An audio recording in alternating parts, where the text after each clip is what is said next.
good afternoon. It's an absolute pleasure to be here in this beautiful city, in this beautiful country. And for me, it's just a thrill to be so close to the Tropic of Capricorn. We don't get to do that so often.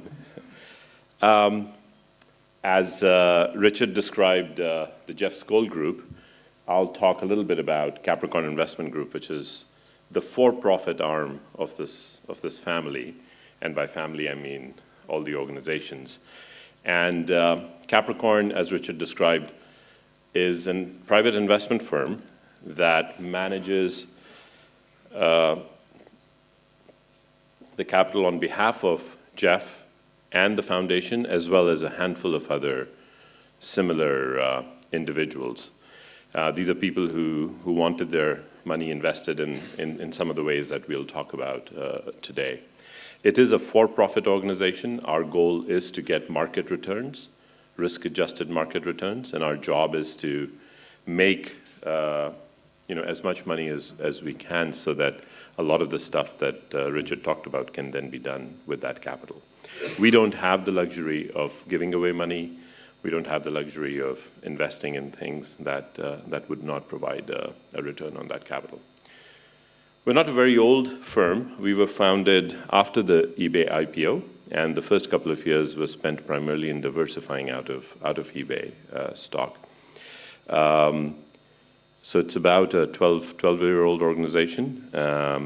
It's an endowment-style firm. A lot of people ask me, are you a fund of funds? Are you a venture capital organization? Are you a hedge fund? It's essentially whatever makes sense at that time, obviously within a structured framework. The long-term goals are towards wealth preservation, and so that the endowment and the corpus can go forth and do the good and achieve its objectives. We invest about $5 billion currently, and we label this permanent capital because unlike a venture firm that draws capital down when investments are made, this money is always in and always invested in a diversified set of assets. We have some themes that we focus on, a lot to do with quote-unquote big challenges or problems in the world, things that we feel the world cannot do without, or is not something that we can't survive with from a growth, from a value creation point of view. So themes like energy, technology, healthcare, transportation, forestry, agriculture, things like that. Some of these big themes are what we're focused on.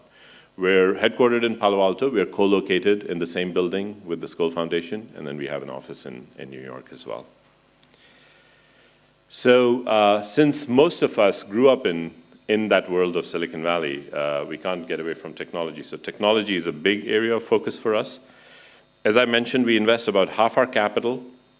If you think about that overall corpus, about half our capital is invested through other funds. So we invest in other fund managers, so either venture funds or private equity funds or real estate funds or public equity funds. But half our capital is invested directly by us, so we will make the investment in that company. And a lot of it is venture capital style, very Silicon Valley style, if you may. And there, our focus areas are technology, energy, a lot of focus. One of our biggest themes right now is renewable energy. And it's not just because of sort of the green and clean aspects of it. It's because, as I'll share some examples with you, it is an area in which there is an opportunity to build several billion, $10 billion, $100 billion types of companies. In fact, one of the few themes we feel remaining where the next set of valuable companies of the size of a Google or an Apple or a Facebook will emerge. And we're very excited about some of those things that we're doing or participating in. Healthcare, another big theme with both the trends happening around the world, with the demographics, whether you look at the Western world or the Southern world or the Eastern world, with our longevity, all the prospects, the whole economics of healthcare, some amazing themes. And then the convergence of technology, the convergence of pharmaceuticals, and a lot that has happened in the world of genomics, et cetera, and synthetic biology, some very, very large opportunities there as well. Natural resources, a theme that you're all very, very familiar with in this country. We actually look to Australia for many leading indicators of what the trends in natural resources are going to be. We've done a fair amount in sustainable agriculture, in forestry, and water, which is becoming an increasingly important resource. Real assets, nothing too exciting to report there, but we do invest in things like shipping and real estate. And we do, in addition to all of this, I mean, since we are in Silicon Valley and since so much of the technology and so much of technology for healthcare and so much of technology for everything really happens there, we end up investing a lot in Silicon Valley-centered things, but we're investing more and more in things that may take birth in Silicon Valley, but where the natural markets are all over the world. And we do have a little bit additional focus on these growth economies of Asia, Africa, and South America. But as a percentage, they still don't dominate. It's hard to fit all the portfolio companies on a slide, and since especially we have a 12-year history now.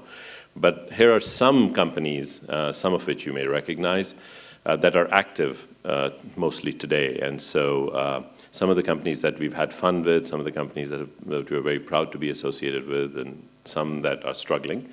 But everything from, again, healthcare to farming, to hybrid power, to satellite companies, to healthcare for the emerging world, water, sustainable fisheries. Loch Duart is a sustainable salmon company, one of the best tasting salmon if you haven't tried it.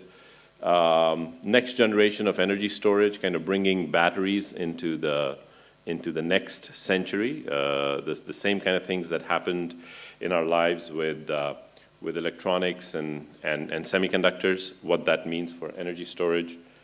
Mobile payments, which is a big theme in Asia and Africa. SpaceX, which is the next generation of rocket launching. SpaceX right now, by the way, is the only American vehicle to launch satellites into space or to do anything in space, and just an amazing story. The same team, or at least the same leadership that brought Tesla to the world, which was another investment that we were part of right from the beginning and has really changed the face of transportation, we think. For those of you who haven't had a chance, if you ever have a chance to drive a Tesla, you will fall in love, and it's an amazing, amazing experience. And if any of you are ever in California, let us know, and we'll make sure that you have that experience. Some more sort of new economy things like Yammer and Twitter, of course, those are things that happen all the time in our backyard, and we try to be a part of those as much as possible. Let me talk a little bit about now the topic that we are here to discuss. So, one of the big themes that we focus on is this continued emergence of the middle class from poverty in much of the world. The couple of billion people that are going through that transformation. And that to us represents this amazing opportunity of this intersection of high growth, lot of services and goods and products needed, a lot of companies to serve that area, a lot of companies to focus and expand, and the ability to have a very high impact if done well, if done right. Many of these journeys that we've had the luxury of making, the rest of the world will really not be able to. In some cases, if they make the same journeys that we made, we will be in big trouble anyway. But many people just won't have the wherewithal and those resources. So it has to be done just like everybody else has, just like the generation now is doing it in a different way or a better way than before, and they did before that. This emergence represents a huge opportunity, and also a huge opportunity for people to create wealth as well as have an impact. And no matter which statistic you look at, this is something that is that is very much a reality. Commodity prices, again, something that you all know so much about here, since you're such a big contributor to the world in terms of commodities, and especially with the emergence of Asia and your vicinity to it. I really don't need to tell you too much about it. But if you look at some other simpler stuff, like the history of the world and energy, and I'm going to focus a little bit on energy today just as a theme, because we had to pick a theme, and I picked energy as one theme from an alignment point of view. As the world has gone through so-called development, one common characteristic has been the Human Development Index with energy use. And if you look at this, and by the way, the slide that we got off of the web did not have Australia named on it, but I checked. And Australia is right around here. So again, clustered as you would expect with the group. These large populations that are moving up the chain, I've highlighted the two that are on everybody's tip of their tongue, because you almost lump India and China together. But these people have barely made this move to the right. And that's both an amazing opportunity, and it's also a very scary thought. Because, as we know, these are giants of $1 billion, $1.5 billion each, right? So that's half the world between the two of them. And they haven't even made this journey. But they are, and as we know, they have the ambition to make that journey. They're in the process of making that journey, and they're doing everything they can to join the group on the right. If you break it down a bit, same thing, and by the way, Australia here, you have about the same consumption as France, but a much higher GDP per capita. So you're the E in France, is Australia. And over here is about the same. You're right here. But again, if you look at this, if you look at energy usage per capita, in this case, electricity usage per capita, and how GDP has grown of countries, these countries barely, again, make it on the map. And vehicle usage, they're even lower per capita. And last year, an amazing thing happened. China had more cars sold than America for the first time in the history of vehicles, of motorized vehicles. Q1 of 2012, there were more cars sold in China than there were in America. So clearly, they're beginning to make this journey. But even at such large numbers, they barely make the per capita numbers. And per capita electricity usage is about 1/10 that of the US and China, and about 1/30 in India. And for those who think about the loads on just in general in demand, and one parameter is emissions, China is already the largest, and India is already the 4th largest emitter of carbon in the world. And they barely show up on this graph. So they have to make this journey. We have to provide ways and means for these people to do it. They will probably be much more efficient about it. And so they may make it by just going half up the curve or half up this curve, but nonetheless, they will be up and to the right. And that, again, is a huge opportunity, a huge challenge, and a huge opportunity to also do it right and make an impact. So on that note, one of the themes, again, we could talk about a dozen things here. I picked our program and our investment thoughts and model and alignment with that continuum that Richard showed on our thoughts on and what we're doing on this whole energy space. So just to put some numbers around it, why we think, again, this is an amazing intersection of impact and wealth creation. The shortfalls are huge.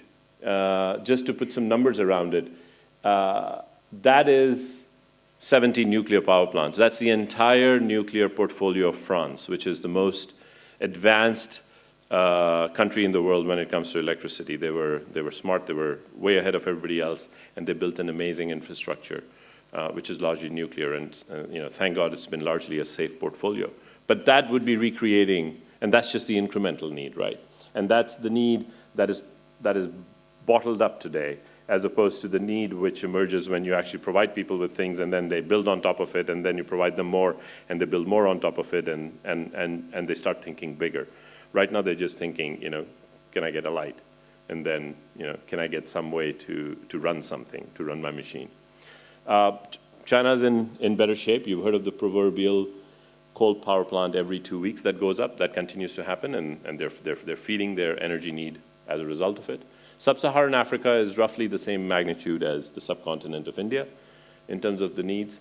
And so in general, there's about 200 to 300 nuclear power plants that need to come online in terms of total capacity needed. Now, as we all know, it's not just as simple as building power plants, unlike the places we live in, because most of these places don't have transmissions and capabilities. So the story is much like that of the wireless telephony story and what wireless telephony has done. Most of these countries, if I was to give you an example of what telephony was like in these countries, the story would be very similar. A country like India, in the 70 years of telephony, had a whopping 45 million phone lines for 1 billion people. And in the 15 years of wireless telephony, they've added 960 million wireless phones. They add 20 million wireless phones a month. So in 2 months, they add more wireless phones than they did telephones in the entire history of telephony. So those are the kinds of disruptive sort of steps that we think are going to happen in energy as well, because communications is actually followed by other activities, and energy jumps up very quickly. So no surprise that for those who look at this as an opportunity, again, the interesting stuff is in the red, and that red is largely countries that don't have much of this infrastructure today. And these are not small increments. If you look at the absolute numbers here, they're larger than all of the existing infrastructure. So again, this is a story that is massive and unfolding in front of us. I always use an example for folks when I talk in the U.S. This elbow of Africa is the country of Nigeria, this circle that I'm drawing. That is 130 million people. That's half the population of the U.S. So it's a very nice contrast in what energy usage is in a country like Nigeria that has half the population of this blob here. And there are many such examples around the world. And this country today is experiencing somewhere between 9 and 12% of GDP growth, and is one of the 5 success stories of Africa. Obviously, a lot else has to happen, but this isn't Somalia, where the population is a very small population, and so the growth is sort of distorted. This is a reasonably popular. 120 million people is a reasonable sized country in a small area. Lots of examples like that. And I've been going to Nigeria recently, and at 6 o'clock, if you're walking on the street, all of a sudden you notice that this hum starts, and you can't really hear yourself too much, but it's consistent and it's continuous. And it's, for a country of 120 million people, 160 million generators coming online. They have 160 million diesel generators that come online, and it's just mind-blowing. It's more than 1 diesel generator per person in that country. So they're running entirely on that. So they're not saying, I'm not going to have light. They're not saying, I'm not going to have power. They're just saying, I'm going to get my hands on it any which way I can. So the size of the problem is massive, and multiple approaches to fill the gap. Everything from what we are used to, which is we're used to just getting our power in the regular, centralized, flip the switch way. But people need commercial scale, do what you can, distributed scale, put it up on my rooftop and get some stuff. And then forget about electricity and just leapfrog it. So figure out ways to do the cold chain, figure out ways to preserve the milk in a dairy cooperative, figure out ways to preserve the vaccines when they show up, which may have nothing to do with electricity. Some massive opportunities in agriculture, for example. 30 to 40% of most of that world's agriculture doesn't even make it to anybody's table because it rots before it has a chance. So again, those are 100, 200 billion type of opportunities. It's not like people don't value that food that is rotting. That food is worth, in those markets, worth a couple of $100 billion. So there are people paying real money for that stuff. And so saving 30% of $200 billion is creating a $60 billion economy just in that one sector alone. So none of this is about, again, not just about charity, it's about just matching up economic value with need. So I'll move on. Just another way of seeing that problem, the access to electricity. This is percentage of population with access to electricity, and the darker the region, the worse it is. And these dark blue pieces are where somewhere between 1 and 30% of the people have access to electricity, and many of them are in that low single-digit sort of number. So again, even from that point of view, you can see the size is just the opportunity is huge. So let me talk a little bit about, so what do we do, what are some of the things that we're doing about it? This is a nice, interesting overlap between that opportunity and where the sun shines. Somehow, this was the irony of the world over the last 200 years, that the place where the sun shines the most has the largest shortage of electricity. And this is something that, again, I don't have to talk a lot to people in Australia about. Australia had a very, very important role in this technology. A lot of that technology was developed originally in Australia. Some of the best research in solar technology has happened at the University of New South Wales. People from there have gone on to create some of the most successful companies in the world. I meet people with Australian accents in the middle of China, in the middle of Brazil, and in the eastern United States who are all doing solar. And so McKinsey did a study at the beginning of this year, beginning of last year, because as many of you may have heard, the solar industry went through what the internet industry went through in the year 2000, when the internet bubble collapsed. The solar industry, which had had tremendous growth in 2005, 6, 7, in 2008 and 9 hit a wall. And there was a huge amount of capacity that had been built up, but it was no surprise. With all the demand and growth happening in Europe, the world stepped up and said, we will deliver, and built a lot of capacity.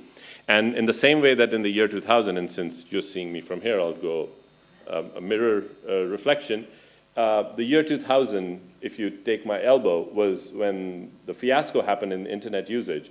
And if you think about the 10 years since then, internet usage has only become more and more and more and more. So the collapse in 2000 was about a bunch of overvalued companies or some other market force. It wasn't about the loss of value or the loss of need or the loss of fundamental growth drivers. And things like solar are exactly there, where there's some market correction happening, but that market correction is leading to an explosion in demand. And so we're seeing an amazing thing unfold where in the history of energy, no source of energy has ever dropped in cost as solar. Solar has dropped in cost by 5 times in the last 10 years. Most other forms of energy, it has taken 50, 60, 100, 200 years for that kind of price improvement to happen. So this is an amazing technology development, an amazing gift, if you may, of an energy source that the world now has.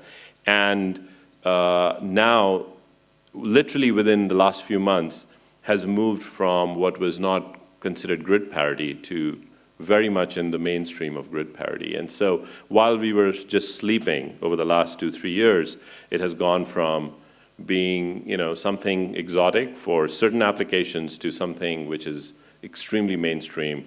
And we are seeing solar showing up in places like Utah and Nevada and California and Spain and all over Africa and India, just sprouting up everywhere.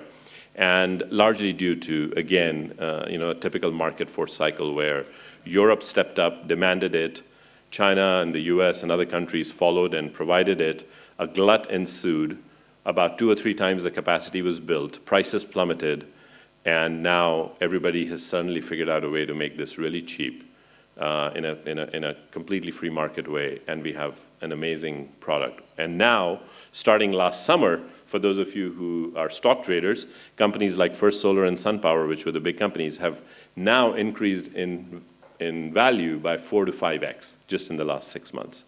And so that cycle, which we've seen over and over again in Silicon Valley of demand, and then supply, and then innovation, and then cost reduction, and then rinse and repeat is happening there as well, and it's a beautiful thing, and it's something that is amazing. So McKinsey did a study of all of this and showed how this is coming down, and as a result of it, a whole bunch of markets are opening up, and a whole bunch of markets are now very, very feasible, and these are extremely large numbers.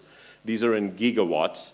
So what we use and pay for at home is a kilowatt. What our stuff is rated at is a watt. So a kilowatt is 1,000 watts, a megawatt is 1,000 kilowatts, and a gigawatt is 1,000 megawatts. So these are huge numbers that we're talking about here. And so the markets become, again, very interesting if you look at the numbers. As I mentioned, from a per capita point of view, these geographies barely make it, but when you add it all up, these geographies become as large as the geographies that really had a lot of this incumbent energy to start with. So this is all, again, represents $1.2 trillion or $2 trillion of opportunity just over the next 10 years. There are not too many markets that one could point to and say, can I participate in a $1 trillion market? Yes, we can from that point of view. So tying it all back now to Richard's comment earlier of the continuum. You saw this in Peter's slides. Omidyar has their own version. Rockefeller has their own version. Stanford University has developed one version. A lot of people are talking about how do you connect this continuum across that continuum that Richard talked about.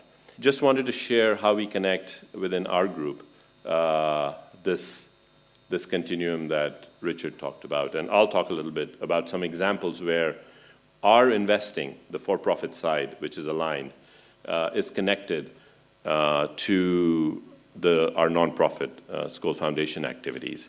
And some of this has been given more thought lately. We brought things together, but these originated completely independent of each other. These investments were not made thinking, you go invest in this and I'll go invest in this. We're just connecting the dots and seeing that for all the reasons that I just talked about, we've chosen to make some investments and they happen to match huge needs on the other side, and we're trying to connect the dots so that they can come together. We can do that deliberately. So on that same theme of energy access, how are we connecting that continuum? So we have a company, and by the way, I won't spend too much time on this because this is now, these are the examples we'll use in the workshop for those of you who are interested, but I'll just touch on them.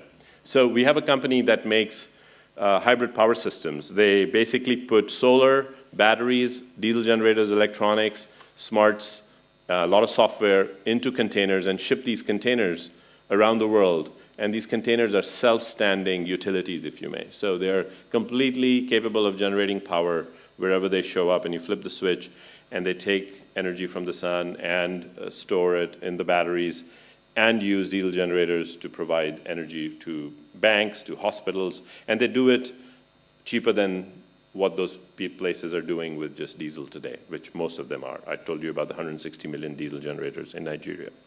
We have another company that is now the largest player that does hybrid power systems for cell phone towers. I told you the cell phone tower story, the 960 million cell phones that have shown up in India. About the same number have shown up in Africa. What that's resulted in is about 500,000 cell phone towers, 400 to 500,000 cell phone towers in India, and that same number, 400 to 500,000 in Africa. That didn't exist 10 years ago. In India alone, that has created, the telecom industry is now the second largest consumer of diesel in the country. So they consume something like 7 billion liters of diesel a year, and that market didn't exist 10 years ago. So this is a huge market. For a startup of 15 people raising 2 series of startup funding, this company has more than $1 billion of revenue on their books. So another interesting sort of implementer of that. Moving and connecting the dots with our foundation. Proximity Design is a group in Burma that the Skoll Foundation gave a grant to. They use design solutions to create cost savings product, things like innovative water pumps, solar lighting, D-light type systems, etc.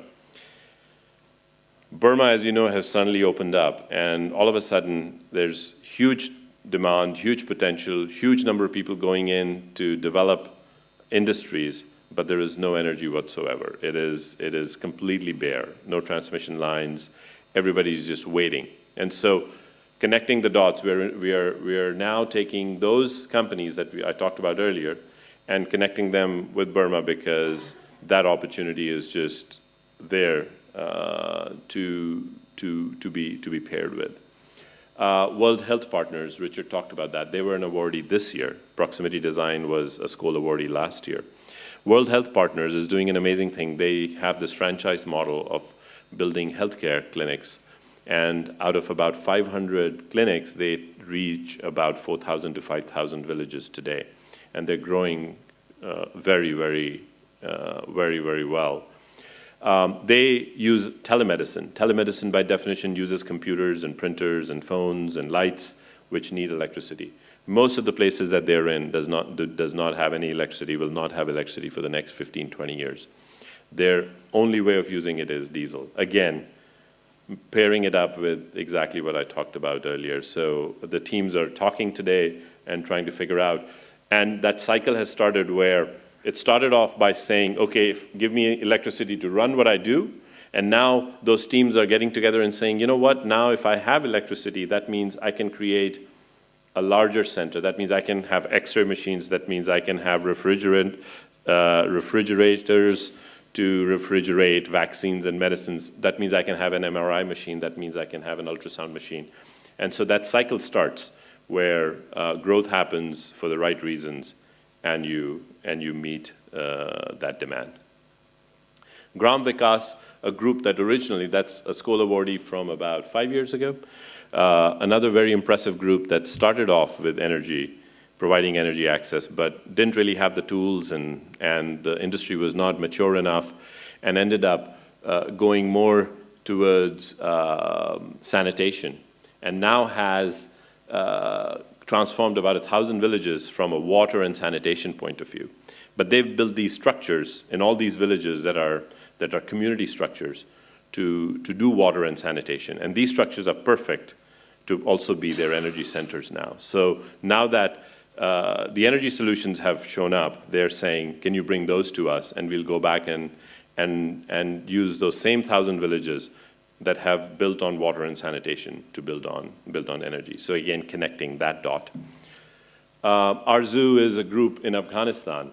This is a bunch of women that weave, and they make beautiful rugs and beautiful garments.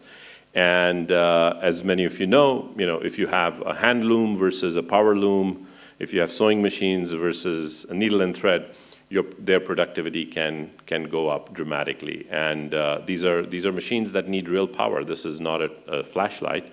This is a big loom type of a machine. And so again, connecting the dots, that if you can bring that power to these areas in places like Afghanistan, which again has no plans to build out any kind of Western transmission of power, you would be transforming several million people's lives and creating huge economic value, which again will flow through. Not only do we do it with the companies themselves, we have other companies then within the portfolio, like the solar module manufacturers, like the battery manufacturers that feed that as well. This is another example where it's about local energy. And in fact, I'm talking to some folks in Australia about this, because this group is a group out of MIT that has developed a very interesting technology, a very interesting approach to take agriculture waste, which is complete waste, has no use whatsoever, and it's so much of a waste that the cheapest way of disposing it off is to burn it. And in rice and sugarcane, this is very, very common. If you take Google Earth images of either Brazil or any rice growing area, even the Central Valley of California, the northern plains of the Himalayan regions of the Indian subcontinent, a typical Google Earth map looks like this, where all of those red fires are fires burning, and this is about a 600-mile region, and it's that much fire that has to be burned to really get rid of this waste. Instead, what these guys do is they take that waste, and for $20 a ton, they convert it into high-calorie bio-coal. which is a drop-in replacement for coal. And so very simple economics. The farmers pay them $10 a ton to take it away from them because their alternative is to bribe the local officials to not burn, or because their alternative is to burn and bribe the officials. They get paid $10, they take another $20, they convert this into a ton of biocoal, which is then sold for $80 a ton. The substitute is $200 to $300 Indonesian coal that gets imported in and shipped on a train for a month and may or may not reach them. So again, very local, very high value. This is not, small stuff. The scale is amazing. They can build 150 plants by using only 2% of the waste. And 150 plants represents a $5 billion enterprise value for the company. So just, again, from a numbers point of view, this isn't chicken feed that we're talking about. Even going further, we have invested in mobile payments companies. Many of you might be aware of the stories of the amazing success that mobile phone payments have had in Africa. This is a company that's leading the way in Western Africa. Having these types of companies then connect on pay-per-use type of models allows these new economies to figure out how to combine a payment infrastructure with the way they're used to doing business. Many of you may have studied in your business school classes or other classes about how when Western companies went to Asia and went to Africa, a shampoo company couldn't figure out how to sell a bottle of shampoo because nobody could afford it, but when they made them into sachets of shampoo, all of a sudden it was the biggest market in the world. Coca-Cola's figured that out. Lay's potato chips has figured that out. This is the financial version of that. And then being able to sell that and sell any product with that kind of technology and that approach is a way we can do it. Richard talked about Amazon. Their whole reason for being and their whole purpose in life is to monitor the Amazon. And monitoring the Amazon is not an easy thing. It's a massive, massive piece of land. We at Capricorn have invested in a company called Cosmo Gear. And Cosmo Gear is a group of half a dozen young PhDs that left NASA and started what was the next generation satellite company. And they took upon it themselves to say the convergence of smartphones and the convergence of digital photography, the convergence of cloud storage and data manipulation, this can really redefine what a satellite is. And they've come up with satellites that are the size of a shoebox, which do the same functionality that spy satellites that the US built, which were longer than the size of this room, and have a better quality, cheaper, faster type of a solution. And so they're launching a constellation of satellites. 2 of them went up on April 19th and the 21st and have already started sending pictures down. And they completely changed the paradigm. These satellites, this constellation will provide you and me with a picture of every spot on Earth every day. Every spot on Earth, 500 million square kilometers every day. And you will be able to see a tree in your backyard as it changes every day, down to that kind of resolution. And so that completely changes the work that Amazon has to do. And Amazon can now focus on saying, I don't have to build millions and millions and millions of dollars of network type of infrastructure. I can just download this photograph, and then I can focus on what I do well. And the same can be done by people in agriculture, the same can be done by people in insurance, the same can be done by people in water, the same can be done by people in refugee services, the same can be done by people in hedge funds who want to count the number of ships that are sitting outside of Singapore, if they want to do that. I'll now wrap up with a couple of examples which are sort of more self-contained. Embrace is an example that came out of a design for extreme affordability class at Stanford, where the goal of that program is to take critical functionality and redesign it to be delivered to other parts of the world at 1% of the cost, because those are the kinds of numbers that people need. Again, if you can do that, the numbers are very, very large. The market that this company serves is a market of 20 million preterm infants that are born every year. It's a huge market, 20 million every year. They successfully developed a very innovative product that replaces a $20,000 incubator with a $200 sleeping bag system with a phase change material, which maintains that required body temperature. This used to be a nonprofit, and this is something, it's kind of interesting. They asked me to help pitch it to our foundation, and I was helping them and advising them, and halfway through that they said, you know what, we've decided that we think we want to be a for-profit because we can scale a little faster, because we want to do a deal with GE, and GE won't do a deal with a nonprofit. We need to be a for-profit. So this is one of those companies where this could have gone either way. This could have been funded by our foundation, and clearly while it was a nonprofit, Capricorn couldn't fund it. It was a little early for the foundation because the foundation needs ideas that have already been vetted out. However, it was successful in raising Series A funding as an early stage startup.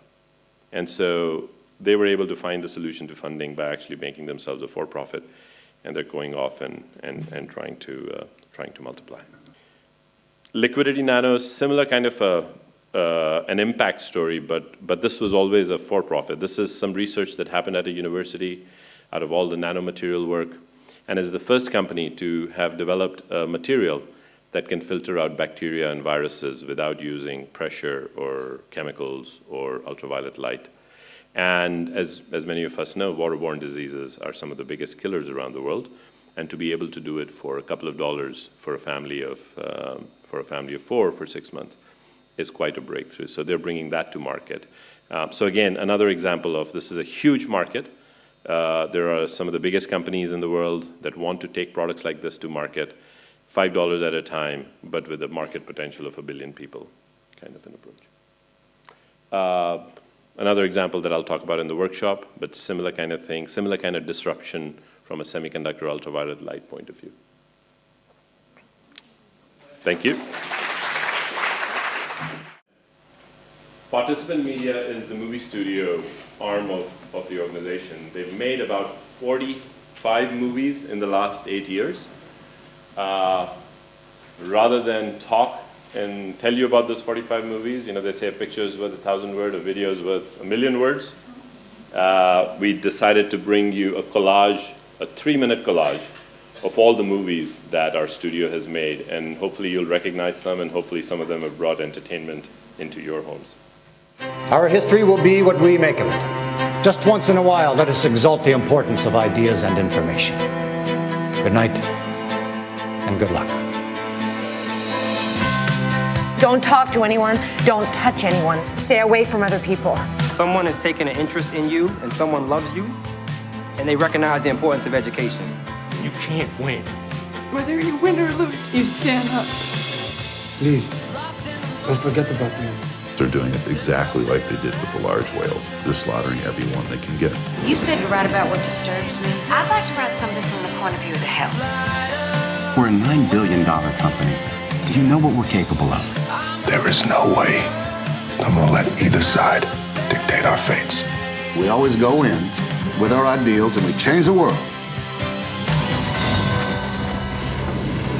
Global warming is really not a political issue so much as a moral issue.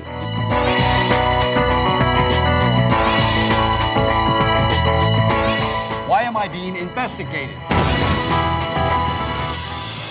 The fate of human dignity in our hands. Now, now, now. 10 months early. You're coming home. 1 in 4 of our children living in food insecure homes. It just doesn't make any sense at all. The industry doesn't want you to know the truth about the food you're eating. It's going to be extraordinary.